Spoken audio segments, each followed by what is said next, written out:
সবাই বলেছে নিউজিল্যান্ডের সাথে জিতে ইন্ডিয়া বড় ভুল করেছে, নিউজিল্যান্ডের সঙ্গে জিতে ইন্ডিয়া বড় ভুল করেছে, এইবার অস্ট্রেলিয়া ইন্ডিয়াকে হারাবে। ওয়াও ওয়াও, ইন্ডিয়া বনাম অস্ট্রেলিয়া সেমিফাইনাল ম্যাচ যখন পড়েছিল তখনই সবাই বলেছিল এবার কিন্তু ফাঁদে পড়েছে, আর এই ম্যাচ অস্ট্রেলিয়া কিন্তু এই ম্যাচ ইন্ডিয়াকে হারাবে, এটাই সবাই বলেছিল। এবং সবাই এটাও বলেছিল হ্যাঁ অস্ট্রেলিয়া ইন্ডিয়াকে হারিয়ে ফাইনালটা হবে কিন্তু পাকিস্তানের মাঠে। কিন্তু ইন্ডিয়া বলতে সহজে হাল ছাড়ছে না। 2025 চ্যাম্পিয়ন ট্রফি পাকিস্তান হোস্ট করলেও ফাইনাল ম্যাচ হবে কিন্তু দুবাইয়ে, সেটা কিন্তু আগে থেকেই ধারণা ছিল, আমাদের ধারণা ছিল যে ইন্ডিয়া ফাইনালে যাবে, সেই সময় এসে গেছে, ফাইনালে কিন্তু ইন্ডিয়া চলে গেছে। অস্ট্রেলিয়াকে হারিয়ে টিম ইন্ডিয়া কিন্তু ফাইনালে চলে গেছে। দুর্দান্ত বিরাট কোহলি, ওয়াও বিরাট কোহলি, এই বড় টিমে বিরাট কোহলি যে এত সুন্দর খেলে দেবে সেটা কিন্তু ধারণাই ছিল না।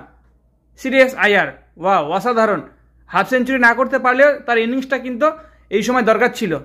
এবং যার কথা বলবো সেটা হচ্ছে কেএল রাহুল পরপর 3টে ম্যাচে সেরকম ভালো পারফরমেন্স না করতে পারলেও অস্ট্রেলিয়ার বিরুদ্ধে তিনি কিন্তু অসাধারণ খেলে দিল, এবার অসাধারণভাবে ম্যাচটা কিন্তু তিনার হাত দিয়েই জয় হলো। লাস্টে অসাধারণ একটা 6, আর সেই 6এই ম্যাচ কিন্তু জয় করে নিল এবং ইন্ডিয়ার টিম ফাইনালে চলে গেল। অসাধারণ।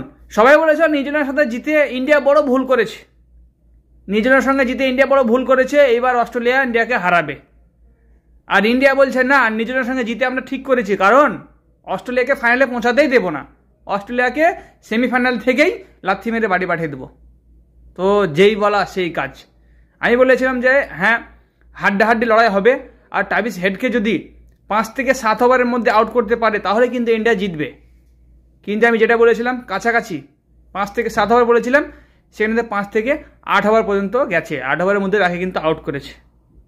যদিও তিনি শুরুতেই আউট হয়ে গেছিল, শামির ক্যাচটা ড্রপ হয়ে যায়, তাই তিনি আরও একটু ইনিংস লম্বা খেলে দেয় বা আক্রমণাত্মক হয়ে ওঠে।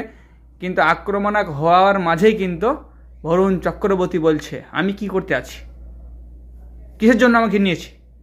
ওয়াও, শামি 3টে উইকেট, গুরুত্বপূর্ণ 3টে উইকেট নিয়েছে, অসাধারণ। তাই বলবো সব কিছু মিলিয়ে আমি বলেছিলাম যে আজকের প্রমাণ হবে যে বিশ্বের শক্তিশালী টিম কোনটা, অস্ট্রেলিয়া না ইন্ডিয়া।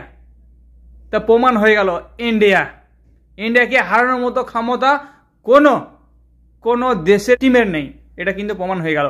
আর অস্ট্রেলিয়াকে হারানোর মতো ক্ষমতা ইন্ডিয়ার আছে। তো যাই হোক, ইন্ডিয়ার টিমকে জানাই অভিনন্দন, অসংখ্য ধন্যবাদ।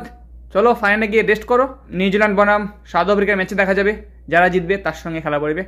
চলো তাহলে আজকে ভিডিও এই পর্যন্ত। আর তোমরা কে এই ম্যাচটা দেখেছো অবশ্যই কমেন্ট করে জানাবে। আর আমার ভিডিওর মধ্যে যদি কেউ নতুন হয়ে থাকে পেজটা ফলো করে সাথে। চলো তাহলে আজকে ভিডিও এই পর্যন্ত, টাটা, বাই বাই।